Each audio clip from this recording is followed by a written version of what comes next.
Grandes coisas materiais nem sempre estão na vontade de Deus. Deus faz a chuva cair sobre justos e injustos. Mas o que o mundo precisa hoje não é de uma fé fingida. Tenta iludir-se para alcançar algo e chamar isso de espiritual. Às vezes a fé faz grandes milagres e ainda assim não vem de um coração espiritual. Não disse nosso Senhor: muitos virão a mim naquele dia e dirão: não fiz isto e aquilo em teu nome? E declararei a eles: apartai-vos de mim, vós que praticais a iniquidade. O que é iniquidade? É algo que você sabe que é certo e não faz. Nunca vos conheci, ele dirá. E estamos vivendo nesse dia. O que necessitamos hoje não é de muitas coisas materiais. Nós temos isso. Não precisamos de igrejas maiores, não precisamos de congregações maiores, não precisamos de mais programas de rádio e televisão, não precisamos muito mais de coisas assim. Mas o que precisamos hoje para sermos espirituais é de uma pessoa que se humilhe diante de Deus, mesmo que não tenha um centavo, e ore até que aquele espírito dentro dela esteja satisfeito com a bondade de Deus e um reavivamento ocorra no interior do coração, que mude as atitudes e a atmosfera em que vive. Talvez você não tenha um par de sapatos nos pés. Você pode estar vestido com trapos, mas há algo em seu coração cantando as melodias de Deus. Prefiro ter isso a todo o dinheiro do mundo. Então não se pode dizer que as coisas naturais são sempre sinal de bênção de Deus. Davi falou isso ao Senhor, que viu o ímpio espalhar sua como frondosa árvore nativa. Mas Deus lhe perguntou: já o consideraste no final? Não importa quão boas roupas vistamos, quanto tenhamos para comer, não é isso o que vai à presença de Deus. Este corpo em que habitamos perece independente de como se cuida dele. Mas é a alma que está no homem, é uma condição do espírito que entra na presença do Deus vivo. Mas presumimos, achamos que só por sermos uma nação, Acabe e todo o Israel também naquele dia presumiram que tudo estava bem. Seus sacerdotes e pregadores haviam tentado lhes dizer: tudo está bem, tudo está ótimo. Mas tinha um que clamava contra o erro, porque este sabia que um Deus santo não poderia estar satisfeito com as tendências modernas de uma religião não santa. Também o Deus do céu permanece o mesmo hoje. Em todos os nossos esforços e grandes coisas que estamos tentando fazer, Deus nunca se agradará com nada menos que uma vida inteiramente santificada diante dele. Podemos construir escolas, santuários e tabernáculos, podemos ter organizações, podemos fazer grandes coisas, mas ainda assim, Deus não ficará satisfeito até que a alma humana se santifique no altar de Deus, consagrada para as obras de Deus. E já não se encontra isso. Percebe-se que nossas reuniões de oração são tão fracas. Apenas 1 minuto de oração e pula-se na cama. Verificamos que isso acontece 1 ou 2 vezes por dia, do que todos somos culpados. Nossa nação moralmente está decaindo. Temos Billy Graham e Oral Roberts em toda a parte.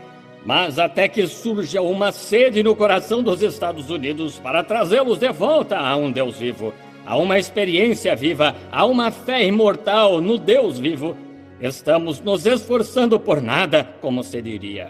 Podemos andar com o peito estufado, com o colarinho virado atrás e andar pela rua e desejar ser chamados de doutor ou reverendo.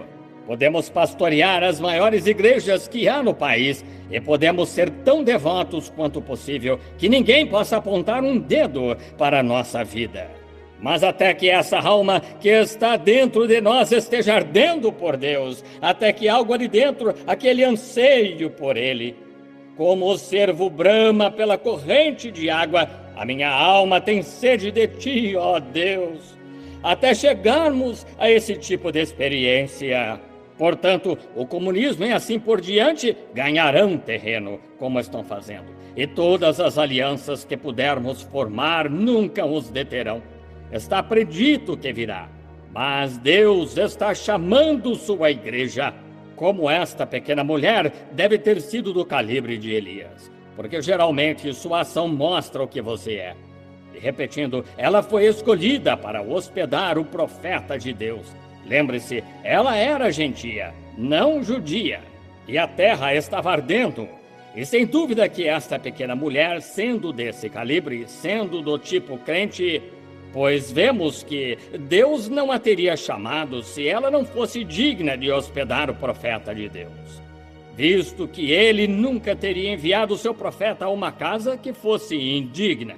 Não foi a escolha dele, foi a escolha de Deus. Não foi ela que lhe deu ordem, foi Deus que lhe deu ordem. Ele havia sido colocado junto a um ribeiro. Os corvos o estavam alimentando, mas foi a ordem de Deus que algo acontecesse. E Deus, com certeza, foi a uma crente da mesma natureza de Elias. Ela era viúva e todos sabemos pelo que ela, como viúva, teria passado, com o marido morto e um menino para criar. E naquelas terras, eles dependiam de suas colheitas. Não tinham projetos como temos hoje e plantas de defesa. Eles dependiam de suas colheitas. E porque a iniquidade do povo e sua degradação moral haviam trazido seca sobre a terra, aqui estavam todos passando fome e morrendo. E então verificamos que, sem dúvida, ela havia orado noite após noite, a noite toda, à medida que via aquela panela de farinha esvaziando-se cada vez mais. E deve ter chegado a não haver nem mais uma xícara cheia de farinha na panela. Tudo o que lhe restava era só um punhadinho. A morte estava passando pelo portão, à sua porta, pois não havia como conseguir mais. A nação inteira estava passando fome. E do azeite restava apenas uma boa colherada no pequeno recipiente. Apenas aquele tanto de azeite e aquele tanto de farinha encontravam-se entre ela e a morte. Ela deve ter sido bem sincera em suas orações. Deixe que alcance sua casa e seremos um tanto mais sinceros do que esta manhã, quando soubermos que a morte está à porta. E creio que pode ser que achássemos talvez isto, que ela havia orado a noite toda, pois mais um dia poria fim a isso. Ela podia olhar para os lábios pálidos de seu garotinho de uns 3 ou 4 anos, e podia ver seus próprios ossos definhando à medida que a carne se apartava deles. E deve ter sido terrível enquanto essa mãe via essas coisas acontecendo. E ainda assim, com as mãos diante de Deus, orando dia e noite, agora resta-nos um punhado de farinha e uma colherada de azeite. Vocês sabem, é estranho. Deus permita que isso infiltre em cada um de vocês sem nunca me ouvirem pregar novamente. Que isso seja uma mensagem. É estranho, muito estranho, que às vezes Deus faça coisas assim. Vocês sabem, quando confessamos nossos pecados e preenchemos todos os requisitos que Deus requer, nós cremos em Deus. Há circunstâncias que precisam ser observadas e são de acordo com a vontade dele. E confessamos nossos pecados e corrigimos todos os erros que cometemos. Fizemos tudo o que sabemos, todo o requisito que Deus fez ou requereu.